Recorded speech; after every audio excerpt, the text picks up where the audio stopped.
Golic and Smetty here. My quick opinion on that people probably will not like.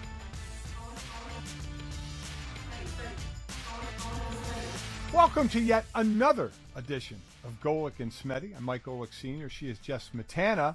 And we are in it. We are finally in it. We have finished week one in college football. We're coming up on week one in the NFL. So, Jess, whenever we talk about there's two seasons, there's football season and waiting for football season. We have made it through. We made it. Yet another off season where right after the Super Bowl, everybody goes into a bit of the doldrums and a little bit of oh my God, what do we do now? Waiting for this moment that we are back in it and we have football till February again. Finally. It has felt like such a long offseason, Mike, and coming back into it with such an amazing college football weekend was probably the best way to kick it off. There were several games that were legitimately awesome, and a lot of times in week one there aren't that many of those. You'll get like a weird one in Dallas between like Alabama and Miami, and right, Miami will get played off the field. It was just a really fun weekend. There were a lot of good games, so we're gonna talk about all of them, I think. Yeah, we're going to jump into the college. We'll get to the NFL. We're going to talk with Reid Fowler for DraftKings. He covers the PGA, and he's an NFL analyst. He writes for DK Nation. He's an analyst on the Sweat as well. So we'll get into some of the fantasy and some of the prop bets and bets for DraftKings because we know that's what people like to do as week one approaches in the NFL. So we'll get to that. But let's start in college. And normally a lot of people would assume we would start with Notre Dame and Ohio State. In that game on Saturday, that was this last Saturday night. But I want to start earlier in that. The week one really started on Thursday, and you were at the Pittsburgh, West Virginia Backyard Brawl, which hadn't happened in what, like 11 years or something like that? Yeah. I think the first thing I want to know, did you get in any kind of brawl before, during, or after that game? No, but Mike, it was really interesting. I hadn't been to a Backyard Brawl ever because they stopped playing the series 11 years ago. I've watched a number of them on TV, but this was my first time tailgating for a Backyard Brawl game, and I couldn't tell the fans apart. Both schools wear the exact same colors. Like the entire tailgate lot was just blue and yellow, and like basically the same shades of each. Like I had on a yellow shirt kind of trying to blend in, and then I got to the tailgate and I was like, well, I kind of blend in with both sides now. So there was that. But yeah, Mike, it was really fun. I don't know if you've ever tailgated at the entity formerly known as Heinz Field, but a lot of the tailgate lots are like under the underpass. And it's a very Pittsburgh spot. Like you've got your underpass tailgating with like, big like underground parking lots, and then you've got your really nice lots like right next to the rivers, and there's people in boats out on the Allegheny River. Like Rib Fest was going on, which I know you would be all over if you were there. My God. But for a Thursday game and a Pitt game, and like Pitt's campus is not in the same vicinity as their football stadium, like a lot of schools that play in pro stadiums. I hate that. I hate it too, but I gotta say, like, it's the loudest I've ever heard that stadium. The fans were all for it. It was really exciting. Everyone that went to Pitt or liked Pitt was, down around the stadium tailgating or watching the game. So it was really exciting that was back. I hope the teams continue to schedule it into the future. The only reason they don't play it is because of conference realignment, basically. But even for a rivalry that hasn't been played in 11 years, like you could tell both teams are really into it. And that's kind of hard to do because if you haven't played that rivalry and you get like a whole new crop of players and coaches that have never played that rivalry, and the only people that are really into it are the fans, like it might be hard to get the teams to care about it. But then you saw Keaton Slovis get up during the pep rally and say F West Virginia the night before the game, and you knew it was on.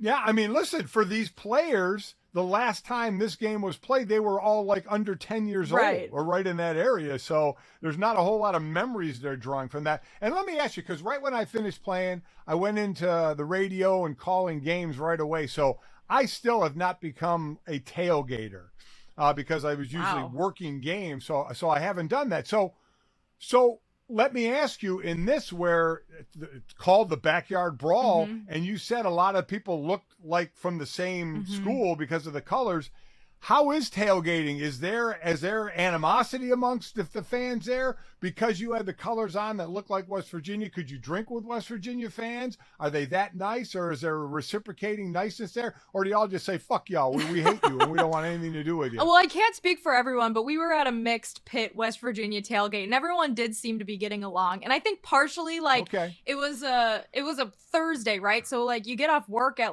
4 o'clock and you get down to the tailgate lots. So it wasn't like an all day. I mean, I'm sure people were there all day too, but it wasn't like. But that's a good point. There are certain tailgates I've been to where everyone gets there at 10 a.m. on a Saturday and the game's not till 7. And around 5 o'clock, people start getting real antsy for the game, Mike. And that's when I've seen a lot of actual tailgate brawls take place. But it just seemed like everyone was really happy because it was the first game of the year and the weather was amazing and everyone was happy to be down at the entity formerly known as Heinz Field. I'm not going to say the new name. I don't even know I'm not going to say the new name. I know you aren't.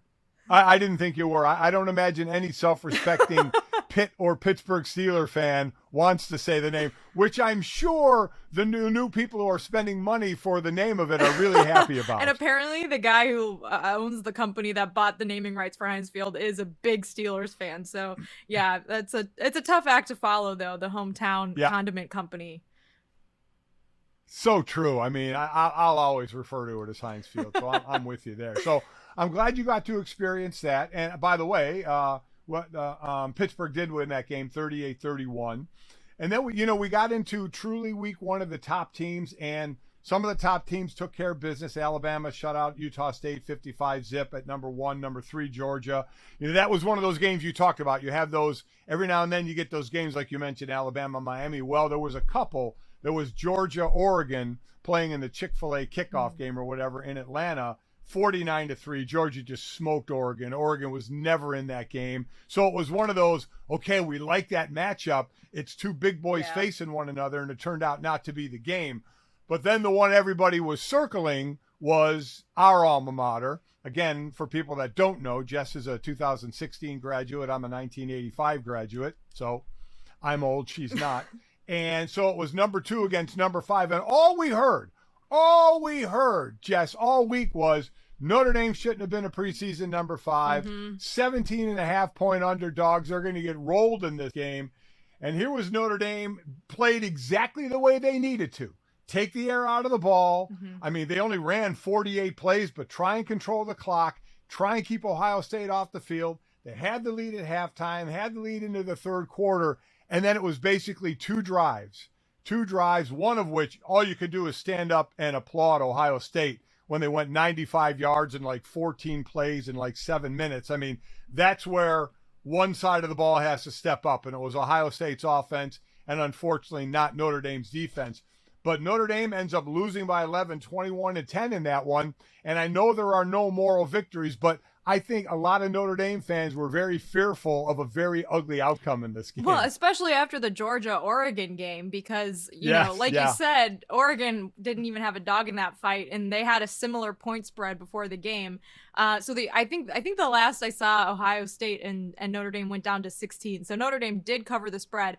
And Mike, you bring up an important point, which is moral victories, because after the Cotton Bowl or, the Orange Bowl, whatever game Notre Dame is in against Clemson or Alabama or whoever, and everyone says there's no moral victories. Yes, that's true. But in a regular season game against the number 2 team in the country, there are moral victories because the committee looks at quality losses as a metric for the playoff. Yes. So we don't know what Notre Dame will do the rest of the season, but say they do win out most of their games or all of their games, losing by 11 points in week 1 looks pretty good. And it's not as good as winning the game, but I do have to say, if you're a Notre Dame fan, you can feel a little relieved that it wasn't an embarrassing blowout like a lot of people were predicting. It wasn't an 18-point, margin of victory for Ohio State, 18 points or higher. It was Notre Dame was up with them. I think, like you said, they kind of just lacked those explosive plays. They didn't have a drive like Ohio State had in the second half where they were able to really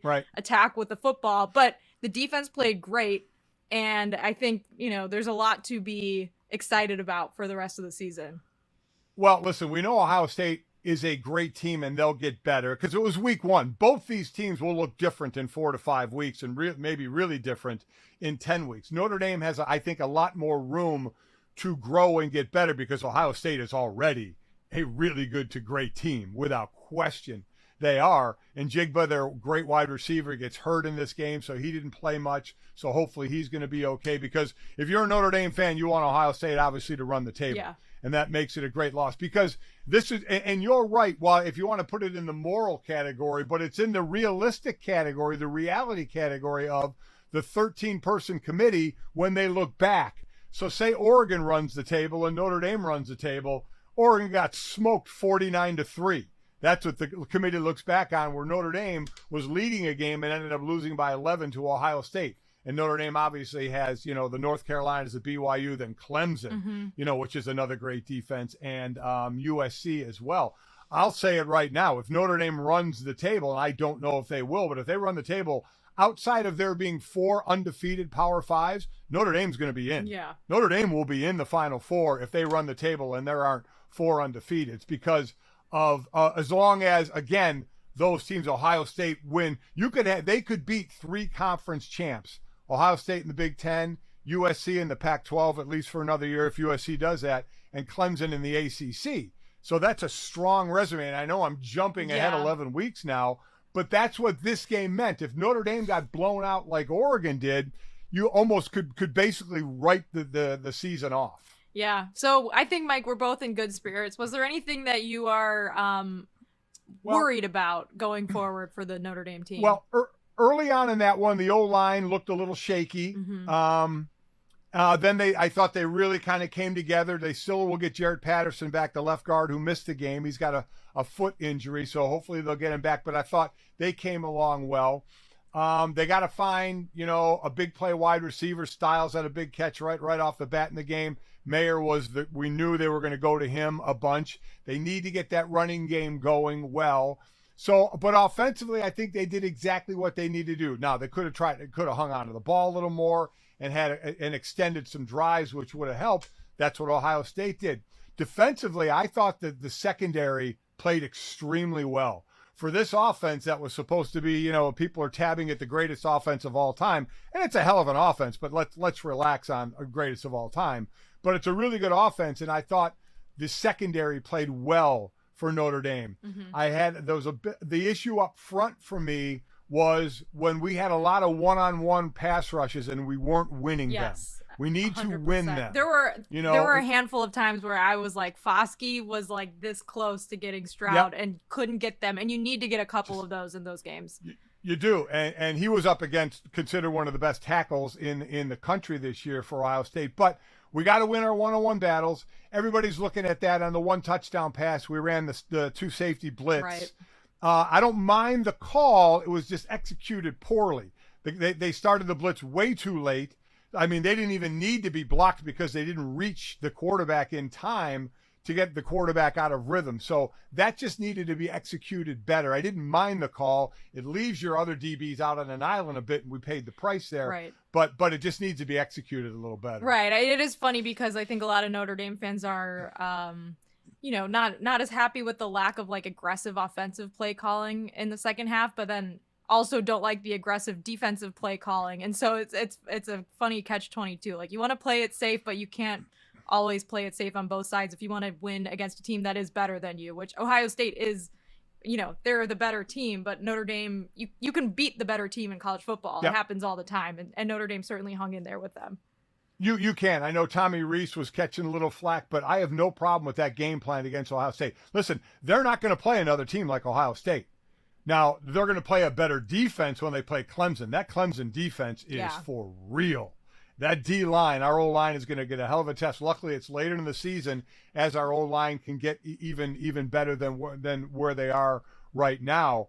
So they may not play a better offensive line, and only one other defense or defensive line that's going to be better, and that's Clemson. So, they have some growing to do. They need to take care of, like they play Marshall this week. They need to blow out the teams they need to blow out.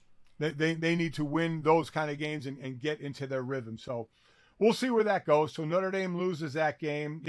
Some of the other big games, I thought Utah Jess, was going to go to Florida and beat Florida. Utah was mentioned by a few people as making the Final Four. Now, this was an out-of-conference loss. They can still win the Pac-12, and we'll see what happens at the end of the year. But Florida, I mean, what a game for them. Anthony Richardson is becoming that quarterback to watch.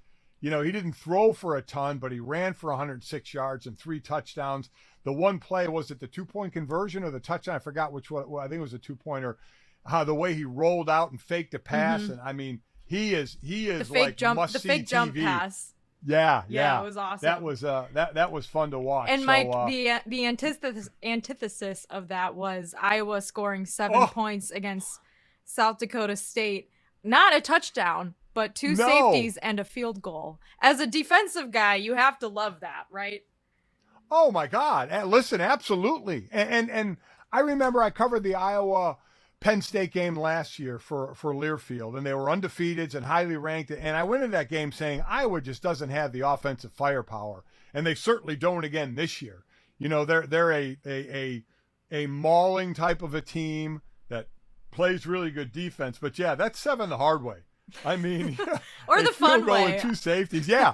As a former defensive player, I would absolutely love that. Unfortunately, you know, you didn't score a touchdown against South Dakota State. Yeah. Nothing against South Dakota State, but it's South Dakota State, and you're in the Big Ten, so you got to be able to do better than that. But they got out with the win, so we'll see where it goes from there. A couple other big wins, big scores. USC put 66 on Rice. Miami put 77 or 70. Bethune-Cookman. So Baylor put 69 on Albany. So they're playing teams that weren't great, and they did exactly what they were supposed to do. A future at the Shamrock series in Vegas, we played BYU. They put 50 on South Florida. So some teams came out and showed a lot right away. So and some we are, and some didn't. Mike, I'm not sure if you caught Brian Kelly's debut against Florida State, but wow, what a way to lose. Are you one of the Notre Dame fans that's rooting against Brian Kelly this season, or are you kind of like, whatever happens, happens? I was going to ask you the same thing. Now, all right, there's you go part first. of me, I'll go second. There's part of me because he chose to leave that puts me in a position that says, I hope he pays for that move. You know, there's always a little bit of, I always said as a player, when you change teams, even sometimes when it's amicable, and when you go back and play that team, there's a little extra in it. So when a coach chooses to leave your program, especially a program that usually doesn't happen. Usually, when you're the Notre Dame head coach, you either retire or get fired. And he chose to leave. And again, he had every right to choose to do that, but we don't see that often. So the Notre Dame blue and gold in me, I would say, if you ask me more percentage than not, that says, you know what, I hope that costs him a little bit. I hope he struggles. So yeah, I'm not going to lie. There's part of me that wanted to see that. And by the way, they made a hell of a comeback in that game to put themselves in position to tie it until the extra point was for naught and got blocked. So how about you? Do you feel that way? Yeah, I think we're kind of on the same page. Like, I actually don't even really mind him leaving because I do like Marcus Freeman and I'm excited about Notre Dame and having this coaching staff in place. But I am a little, bitter about, the way he left. Notre Dame was still, could have possibly been in the college football playoff. So he left before there was any sort of conclusion to the season with a team that was very good. And also, some of the comments he made going out the door, Mike, about Notre Dame not having this and that, and the LSU resources, right? LSU's cafeteria being so nice, and just all these kind of silly petty shots. I'm like, all right, buddy, you did. He did win a lot of games at Notre Dame. Yes, he did. And I always defended since 2016. I should say caveat, because there were definitely 2 eras of the Brian Kelly tenure at Notre Dame, but I always defended the second part of it where he was a very good coach, but above average coach, maybe not a Nick Saban level coach, but he was a very good coach at Notre Dame where it's hard to win. And so, did I think it was funny to see them lose by 1 point because of a failed special teams play at, it was a neutral site technically, but it was also, at the Superdome. So it was basically a home crowd. I thought it was kind of funny, Mike. And I did see him do some of those Brian Kelly like things after the game where it seemed like he was throwing his players under the bus a little bit in his comments, and I was like, yeah, I don't miss that. So I have mixed feelings. I don't wish ill. I don't hope that they suck this year, but like, it was funny how they lost, I think. I hate doing that, wishing bad because of the players. They lost one of the top players in the country, one of their D linemen, on a celebration play where he jumped up and came down and tore his ACL. No, that was terrible. Yeah, I don't want to see anything against players. It's more on the coach. But so, yeah, because he did that same stuff where he puts it more on the players, and it's a little aggravating to hear because I take everything like from a former player's point of view. But I'm with you. If he wanted to go, that was certainly his choice to go. But oh boy, what a schedule that you've picked up. You are now 0-1. It was the only SEC loss this weekend. I think they were 14-13 or 14-1, and his was the only loss for the SEC. And the schedule doesn't get too much more forgiving. It hasn't even started SEC play yet, so. We will see. And ending up with the college, because it played Thursday through Monday, Clemson looked a little sluggish in the first half, up 14-3 on Georgia Tech, put 27 more up in the second half, wins that one 41-10 to close out week one officially in college football. So we are there. Fun stuff to talk about every week. But I think we've got time to turn our attention to the NFL and talk to Reid Fowler.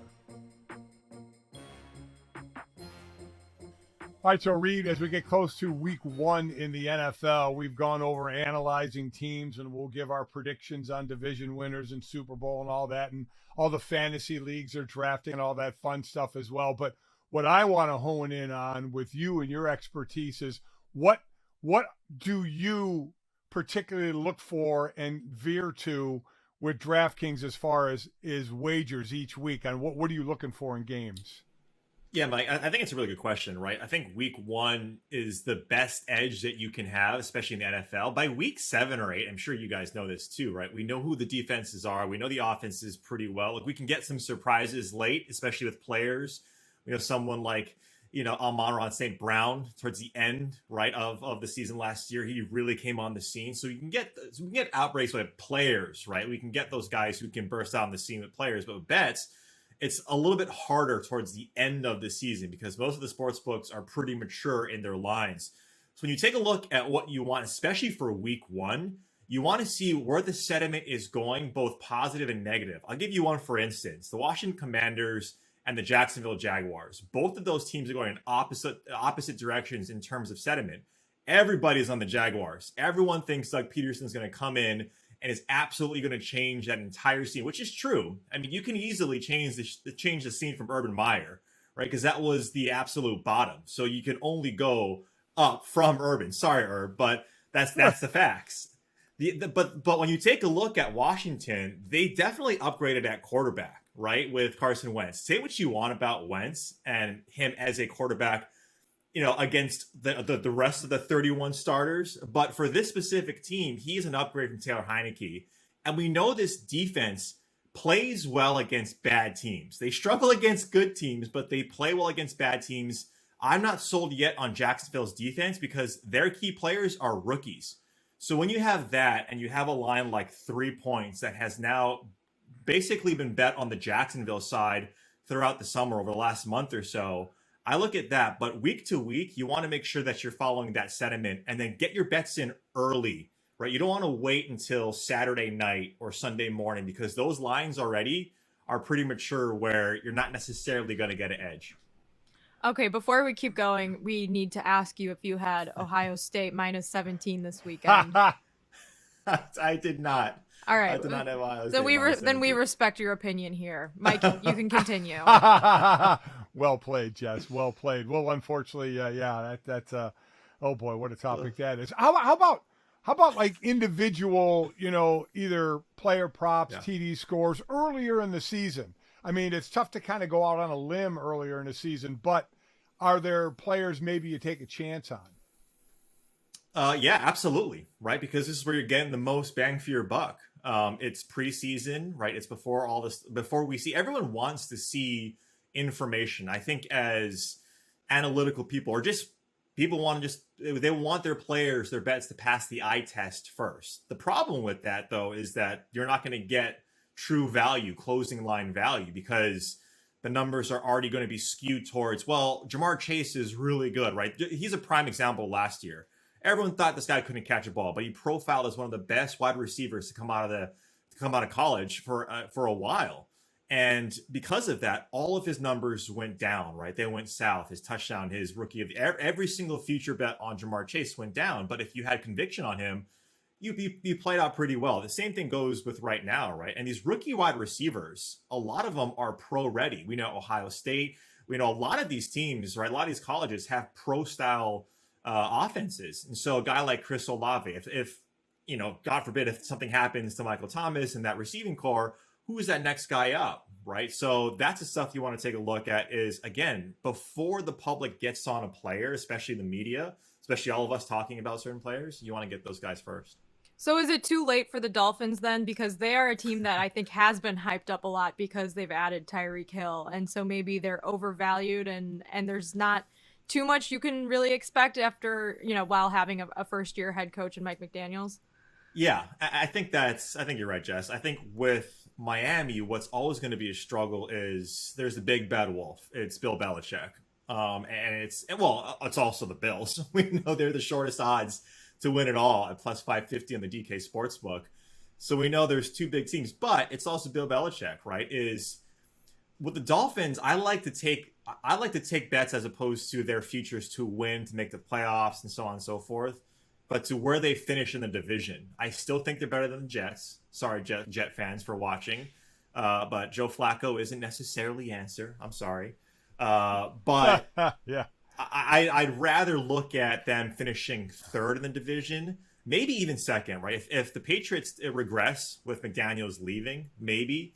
I think that's where they end up, as opposed to trying to figure out week to week. Because look, Tua, how many games has he started, Jess, in his career? Not a lot. He's still pretty young in his NFL career. He just needs to get some stability in that offense.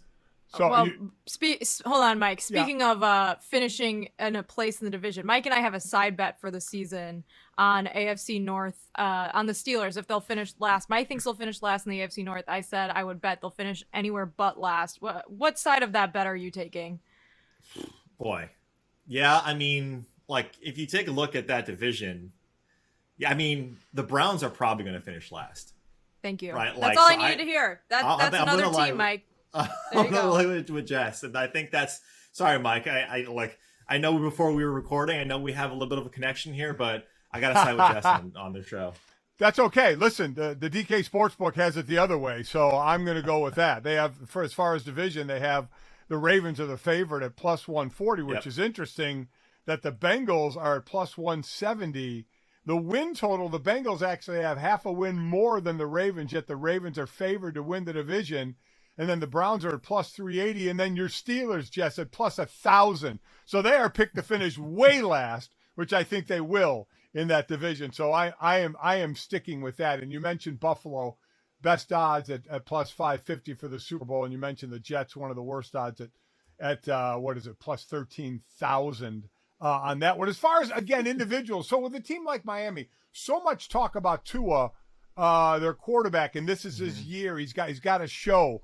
Okay, that's obviously for his career and for the Dolphins. But from a DraftKings point of view, how much are you willing to go out on a limb and bet his numbers to win? I mean, with Tua, right, what did he do so well in Alabama? Well, he's extremely accurate, right? He was extremely accurate across the middle, the slant routes. Timing was everything with Tua in that offense. And like, he had a pro offense with the Crimson Tide. That's what made him look so good. I think what you want to see with Tua is, again, some stability. He needs to stay healthy. And I actually skew more towards the receivers in that offense, and trying to pick out the ones that, again, everyone thinks that Tyreek Hill and Jalen Waddle are going to eat at each other, which is, necessarily not true. I mean, if Brandon Ayuk wasn't in the doghouse and Shanahan's doghouse last year, how well would he have done with Debo in that offense, right? That offense was made for playmakers, and that's why you get Tyreek Hill and you pay him the most money in the NFL, is because you want playmakers. I think that's how you attack it, Mike, is that less Tua as an individual player on DraftKings and more of Jalen Waddle can still get open across the middle. Tyreek Hill is still that guy. I'm a little worried about Gesicki, but those two players, and especially Chase Edmonds. Chase Edmonds is that X factor in this offense. They paid him a lot of money. I know there's 1,400 running backs in that backfield, but I think Chase Edmonds is that guy that you want. So switching along to the lines of not the DraftKings so much as the fantasy, does a Waddle and a Hill improve Tua's fantasy to where people should put him just like it does now? Derek Carr usually does throw for a lot of yards anyway, but Devontae Adams going there. How much does it improve those quarterbacks as far as fantasy is concerned? Yeah, I think it improves it, but not by orders of magnitude. I think it does, it does buoy up, right? Because he has more outs on the offensive side from a passing standpoint. But with fantasy, especially daily fantasy and PPR scoring, less for the quarterback because they can't catch, especially if you're, quarterbacks that you try to do it all. Sorry, Tom Brady. You need the rushing quarterback. That is the quote unquote cheat code in fantasy sports and fantasy football. Is you need that rushing quarterback, and Tua just doesn't run. He was a pocket passer. He's a really good one, but he just doesn't run. He's not mobile. So the Trey Lances of the world, Lamar Jackson, or I would argue Mitch Trubisky. Look at Matt Canada's offense. I know this is not, we don't want to spend too much time on the Steelers. No, Jeff does. Okay, so look with Matt Canada. You're probably going to see Trubisky roll out. Kenny Pickett was a mobile quarterback at Pitt. That's why I'm not so high on a guy like Najee Harris, because I do think that you're going to see the quarterbacks run more. So I'd skew more towards someone like, which is going to sound really weird, and that's why fantasy sports isn't always the same as real, or fantasy football isn't always the same as real football, is because Mitch Trubisky can be a better quarterback than Tua Tagovailoa because of his rushing upside. That's what we saw in Chicago. Wow, and I got roasted for saying he was going to get picked in our draft, and then he did not. Oh, he didn't? No. Yeah. Did not, Mike. Yeah, did not. I wouldn't pick him either. Sorry. What do we do with the fact that Tom Brady has such high odds to win MVP when he hasn't been at training camp? And everyone questions him going into every season, and everyone's been proven wrong over and over again. But he's plus 850 right now, just behind Josh Allen. That's crazy, right? Yeah, it's because books don't want to be caught with their pants down, right? Tom Brady, this is what he always does. Like, he is the guy that if you're going to doubt, then he's going to make you absolutely and this is how many times have the Patriots and how many times have we all heard, and I've said it myself, oh, this is the year Tom Brady falls off a cliff, right? This is the year that we see the Peyton Manning noodle arm. This is the year that we see him actually hit his age. And what does he do? He comes out and he throws 40 plus touchdowns. So that's why he's there, Jess. It's I think less with and he doesn't need time. If there's one player, right, it's like LeBron James. I would argue with, like in baseball, it's like Trout. These guys don't need the offseason or the preseason to really do much, to be their best. Brady's been doing it forever. So I don't think he needs the offseason. It's the guys around him, right? Chris Godwin, he's coming off injuries. Leonard Fournette, he needs to be in better shape. I'm sure he's going to get in better shape. Mike Evans needs to stay healthy. And look, there's no Gronk. So I think that's a bigger question mark as opposed to Brady being at training camp early. Those are bigger question marks. The biggest question marks is the center and both guards are different from last year. And Tom Brady, who does not move in the pocket, pressure straight at the gut is not going to be his best friend. So we will see how Tampa Bay deals with that. Mikey Trenches. Oh, yeah. Got to be the trenches. Got to be the big uglies. As far as, we always pick our favorites who we think are going to win divisions and blah, blah, blah, and all that fun stuff. But we also see every year there's 4 to 5 teams that didn't make the playoffs that make the playoffs. We always see that switch. Who in your mind are a couple of those teams that didn't make the playoffs that you see jumping into the playoff picture this year? Yeah, I don't know if this is a trendy pick. I've heard their names quite a bit. The Vikings, I'm fairly high on in all aspects. I think Justin Jefferson can break a ton of records. I think Kevin O'Connell is coach of the year. He's at plus 2,000 earlier in the summer. I think it's down to now at plus 1,600, so it's getting some steam. I think that's a valid bet still. I'd probably bet it down to plus 1,400 just because of what he's able to do, right? He was, I believe, he's at top 5 marks in passing offense with the Rams last year, and he was 5th lowest, or the Rams were in interceptions thrown last year. And we know that Kirk Cousins doesn't win the big games. Well, you have someone who's been in big games on the coaching side, right? I get the stat, right? I think he's 6-21 against winning quarterbacks, Kirk Cousins, that is. But look, they were 8-9 last year. The Packers, I still think they're the strongest team in that division. But when you take a look at the Vikings and how they're set up, if that secondary, Mike, can stay healthy, they were completely bitten by the injury bug last year. And Daniel Hunter, he's still in his like mid to low 20s. You bring it over as a Darius Smith on that defensive line to get after guys like Aaron Rodgers. I really like the Vikings. And you take a look at the AFC. The AFC is so strong. You could definitely see the Chargers, right? The Colts just missed out. You could definitely see them as well. So the AFC is a little bit hard to predict. You could easily see that changing to the guard on the AFC side. NFC, it's going to be a little bit easier. Yeah, the Minnesota always seems to be not good enough to be good and not bad enough to suck. So they're right in the middle, and they kind of live in that limbo area and Green Bay takes advantage of that. And it helps that they play the Bears and the Lions twice every year. Yes, it does. Yes, it absolutely does. Well, and it helps that Zimmer is not there. I mean, his offense was 2 yards in a cloud of dust. Yeah, it was. And while that might have worked, in 20, 30, 40 years ago, this offense, this NFL, you guys both know, you need to pass the ball. That's why Justin Jefferson is, guys, he's in the backfield. There's reports that he's in the backfield now in some plays. Hey, Reid, easy on the 30 and 40 years ago, okay? I was going to say, Mike can certainly attest to that. There's one person on this pod right now that played in those times, and it was 3 yards. I was trying to figure out the right. Yeah, I was trying to figure out the right time. That's all right. Jess, I just said 50 to 60. It's all right. Jess rips me about being old all the time. Are you buying the Are you buying the Bills? I mean, for you, so you personally, when you look at the season, how do you see it ending up? Yeah, I think if you want to pick a prediction right now of who's going to be in the Super Bowl, I think you'd be silly to not pick Buffalo. But I think people are, I don't know why, are they sleeping on Kansas City? Just because they lost Tyreek Hill, I get it. MVS needs to stay healthy. He's got 4.3 speed, but it's Patrick Mahomes, guys. It's and it's Andy Reid. This defense was strong last year, especially against the run. They're going to have to put up a lot of points. And so you take a look at his MVP odds. I think they're at plus 900 right now, which is pretty solid. We know MVPs, it's usually a repeat award and it's a quarterback award. So, I wouldn't sleep on, I'm a Raiders fan, which is terrible for my personal health, my mental health. But it's that division. You might see 3 teams in that division make the playoffs. I was going to say, is there any sort of prop for AFC West team in the Super Bowl? There needs to be. Or how many AFC West teams are in the playoffs? Like over 2. I'll take the over 2.5. Yeah. So how about as far as odds for, we talked about MVP, but how about Rookie of the Year? Kenny Pickett is the favorite at plus 850 and he's not starting.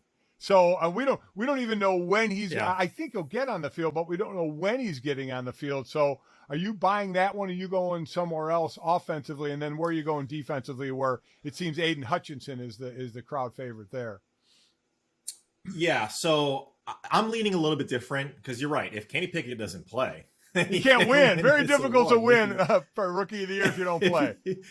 If he wins and only starts 4 games, then more power to them. Then I would start to question how is this award really judged? Right. I'm actually going to Drake London. Drake London with the Falcons. He was the first wide receiver. I mean, you take a look at everything that the profile and the situation. Marcus Mariota looks pretty good in the preseason. I'm not saying he's going to be this all-star quarterback. But when you talk about just opportunity, he's going to have a ton. It's him and it's Kyle Pitts. I'm surprised that the Falcons didn't make a bigger push to get a guy like Kareem Hunt when he went out and said, I want to get traded. They need a running back in that backfield. It's not Cordell Patterson. I'm sorry. I think he's fine as a gadget player. Algier is fine. But give me Drake London. I think he's someone that I have him slated for around 1,000 yards receiving. And we know that these awards, a lot of it heavily is on the stats. So give me Drake. Yeah, and he was great in college before he was injured. Mike and I, obviously saw him play for USC, one of Notre Dame's rivals.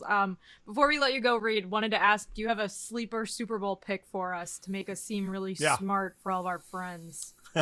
So, I mean, the Vikings right now are at plus 3,500, guys. Like I mentioned, the NFC is where you want to go. The NFC, that's the real division that if you want to try and take a stab at some place that you can get a team, It's there. And look, the Vikings right now, they're going to switch from a run-first offense to a pass-first offense. If they can stay healthy, they have the players on that defense as well to make a real change. So I would go out and get those tickets if you want to see for Minnesota Vikings plus 3,500. Oh, really like jumping that. on the Vikings? Wow. I like this because as I look at all the other teams in the NFC, none of them do it for me, especially the ones with the best odds to win the division. Like, I'm not going to pick the Cowboys to win the Super Bowl. Something terrible will befall them in the playoffs. Yeah, no, Mike. that's very true. And certainly the NFC is very top heavy as opposed to the AFC. Reid, we appreciate the time again. You know, the PGA, NFL analyst, also writing for DK Nation, analyst on the Sweat, Monday through Friday on DraftKings YouTube, on Twitter, Twitch. Cool, though, now Sundays in select markets, I believe, 11 Eastern to 11:30 Eastern in Philly, in Washington, in Chicago, in New York, and Baltimore. Tell us about that. Look, that sounds like it's going to be fun. Yeah, a lot of pressure, a lot of eyeballs. No, it's good. So yeah, we'll be talking about all best bets, daily fantasy, leading up to kickoff on Sundays, every Sunday. It's where you can hopefully refine your lineups, refine your bets. I know I mentioned don't make bets on Saturday or Sunday morning, but if you are on the fence about your Kirk Cousins, over unders, then come watch us, and I'll push you over the edge. That's for procrastinators like me. Will you give us a preview of a bet we should do right now that you're going to talk about on Sunday? Yes, Cooper Kupp. Well, he actually on Sunday, I'm gonna go futures over the passing touchdowns, 31.5 for Kirk Cousins. But the game that I like the most, like I mentioned earlier, is Washington laying the 3 points to the Jacksonville Jaguars. I think that's, to me, it's one of the easier bets on the board, especially because it's drifted down towards the Commanders' favor. It was at 4 earlier in the summertime when it first opened, and now it's already down to 3. So give me Washington. All right. I like that. And I'd imagine, Reid, we're going to be seeing you in purple all year because you are so on Minnesota right now. I know. It's unreal. I need to go to the stadium and start to blow the horn. Yeah, you do. Like, they need to bring me on as a guy who does that. So forget Randy Moss. Forget those guys. Appreciate the time, man. Thanks a lot. All right. Thanks.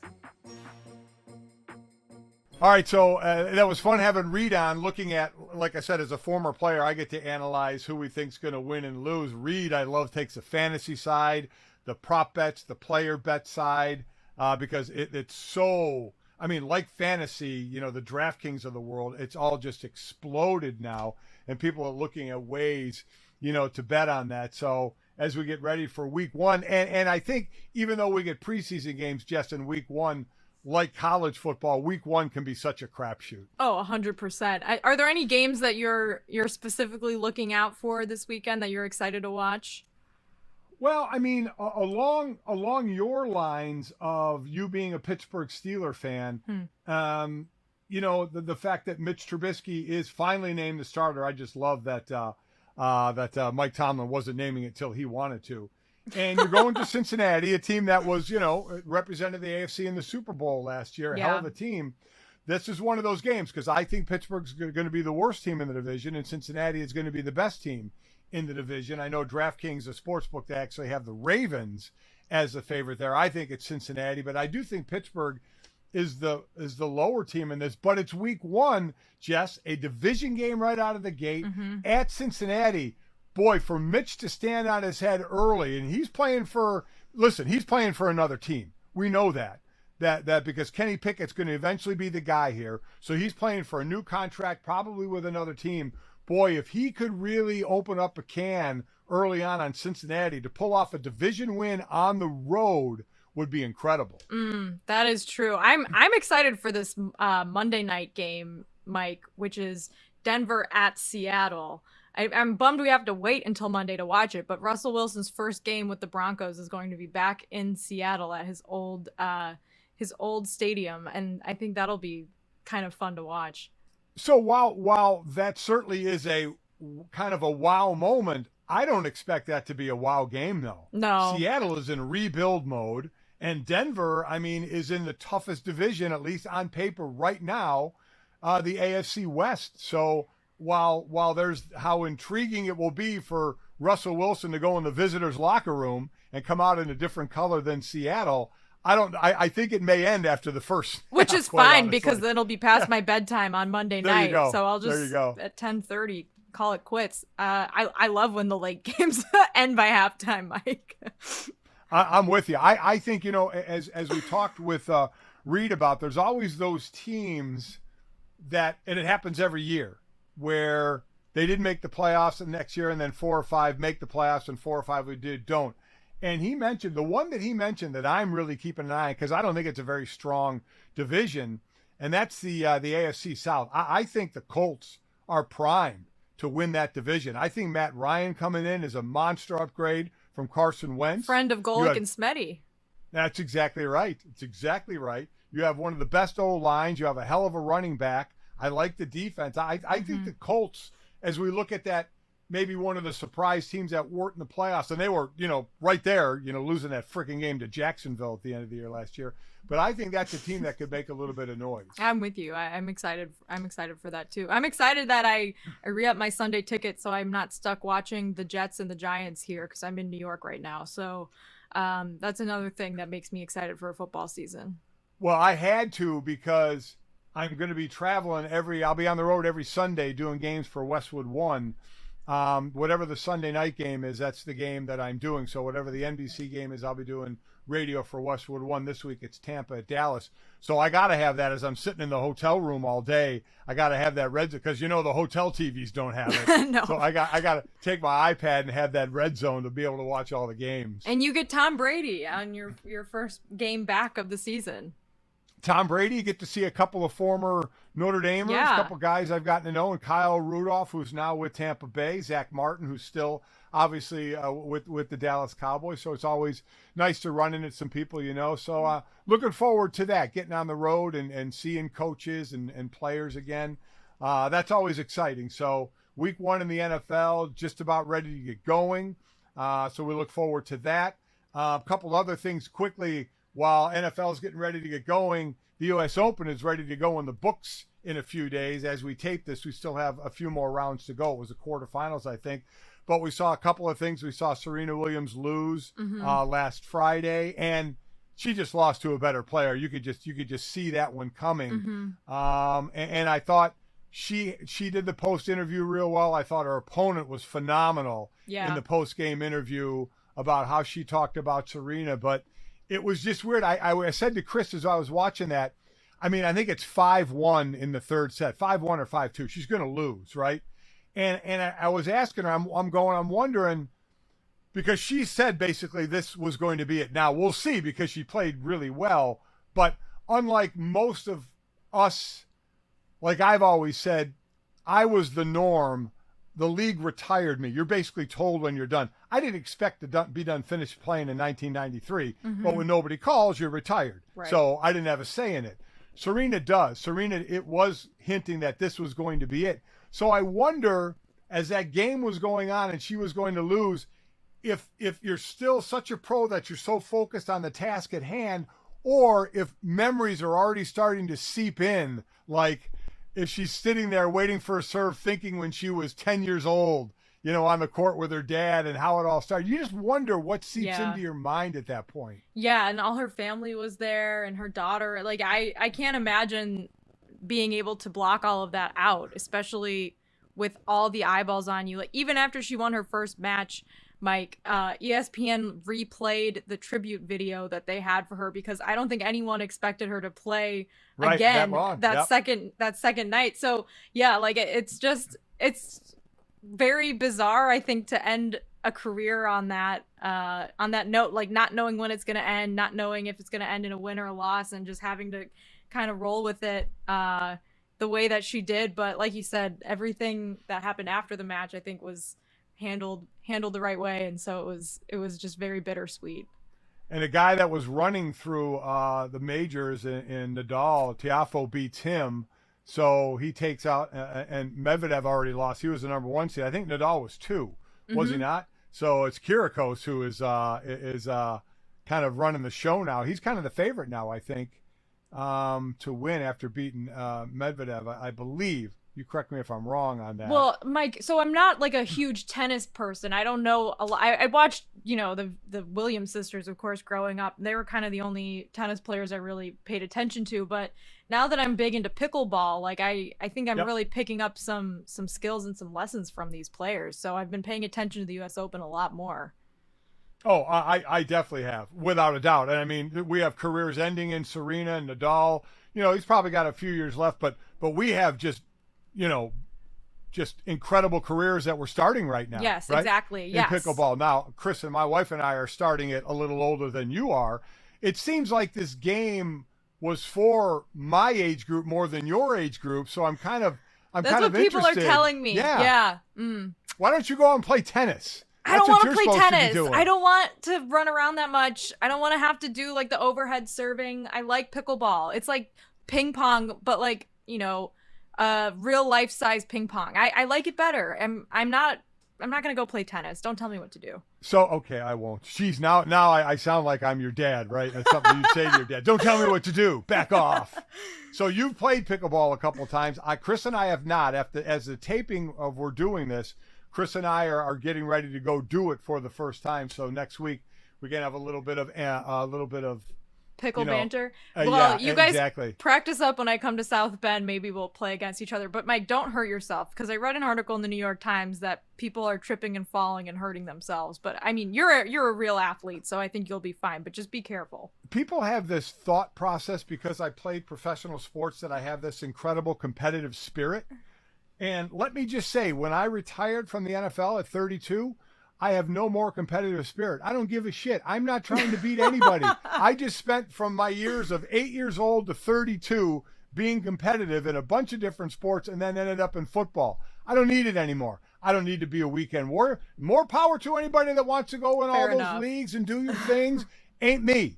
If it's a dive to win a game or stay on my feet and we go home a loser, I'm going home a loser and I'm drinking. Don't care. I'm not risking a trip to the emergency room to win a pickleball game. It's just not happening. Fair enough, Mike. You? You're content losing. I'm not. That's just the difference between you and I. Well, that's it. You're right. I'm trying. I'll try. I'll see. You know what? Maybe there'll be a fire in my belly, Jess. Maybe there'll be something that comes out of me that's not throw up from running around, and I'll get the competitive spirit. We will see.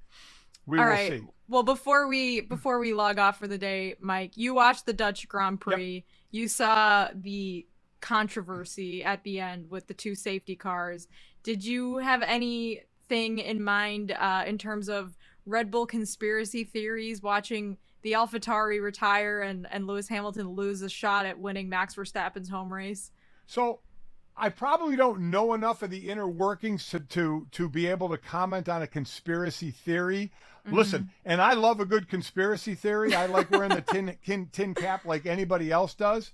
But, watching Drive to Survive the first few seasons, I don't know if it still gives me enough ammo to say, okay, I wonder if some shady shit's going on here or not. I don't know enough about the political inner workings of F1 to say, what kind of weird stuff happened. So did you? I mean, what were your thoughts? Well, in all honesty, I don't think there was any conspiracy behind what happened at the end of the race. And if you want more information, you can check out my podcast with Spencer Hall, DNF, on the Meadowlark Media Podcast Network. We went over this extensively, but it seemed like this was going to be finally a race that Lewis Hamilton was going to win. And he got some really bad luck, which happened to be a team owned by Red Bull had a car retire in a weird way. Like the driver went into the pit and then he came out and then he retired the car. It doesn't usually happen like that.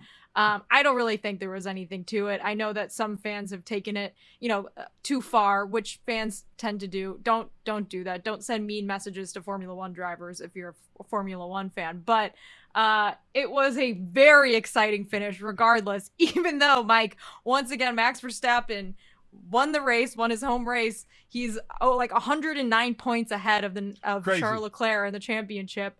But for like 20 laps, shit was hitting the fan and it was awesome.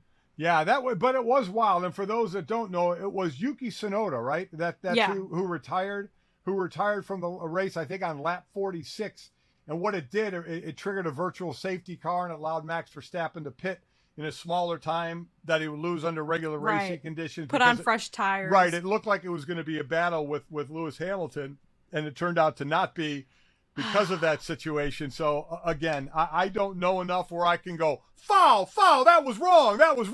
I don't know enough about it. All I know is I never get shocked when Verstappen wins because he is just absolutely dominating. They don't need to cheat now. For him to win races. No, that's exactly right. They do not. It's not like I'm going in that race saying, yeah, I need to help Max here. Right. He really needs. He doesn't need anyone's help. Yeah. So where's the next race now? It's in Monza. This weekend. And it's the last race of the triple header that started 2 weekends ago. So what do we have about? Stuff. Do we have about what 6-7 races left? I think there's 7 left. Yeah, I keep getting it confused with the number of F1 shows I have to do because we're not doing a show after the Japan race because it starts at like 1 a.m. Eastern. Oh, okay. But yeah, I think there's like 7 left, and the U.S. Grand Prix is coming up next month, so that'll be fun. But the season's almost over, and the championship pretty much is over, I think. Oh, yeah, I think so as well. Just like this pod is now going to be over. No. And next week, think about it, we'll have F1 talk. We'll know who won the U.S. Open at that point. We'll have another week of college football in the books. We'll have the first week of the NFL in the books. Lot to talk about, but the talk will be dominated by Jess and I's pickleball experiences. Absolutely. See you then.